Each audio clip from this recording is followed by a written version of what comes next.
All right, at large bids going to be some winners and losers, some schools upset. SIU obviously got in because of their early season start and their big win over NIU.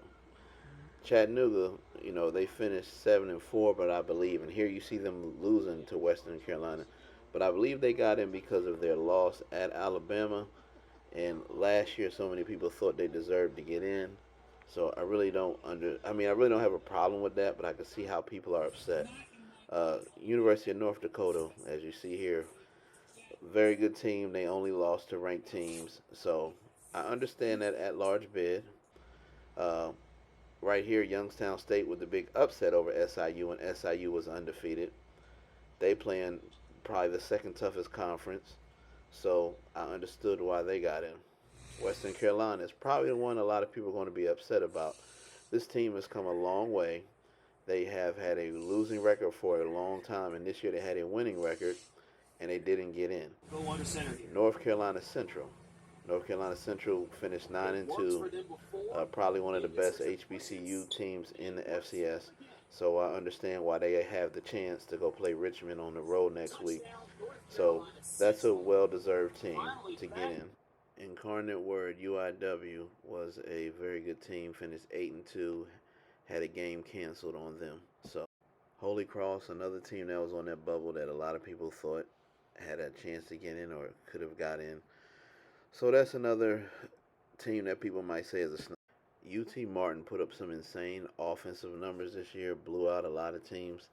A lot of people will probably look at that as a snub. Also, had a very explosive offense, a lot of top 10. So definitely heartbreaking disappointment for the Skyhawks, but UT Martin, y'all still had a heck of a season, even though y'all didn't get in. Overall, this year, I think the committee did a better job. Last year, there was a lot of people upset, a lot of teams that should have got in. Um, there was probably more of a handful of teams this year that didn't get in that I think should have had a chance to get in.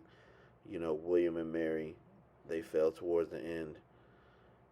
Um, Obviously, that loss for Western Carolina yesterday versus Virginia Military Institute, that hurt them.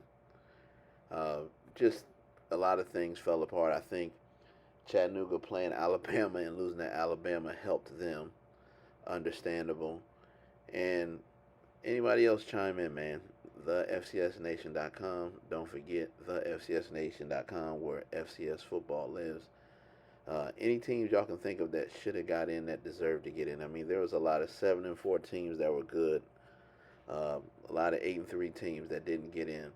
So that's what makes this D1AA thing a big deal because a lot of times you don't get a bowl game, your season's over if you don't get in. But yeah, those are my at larges that made sense. My playoff snubs that a lot of people will be upset about, but overall, I think the committee did better. Let me know y'all thoughts. Peace.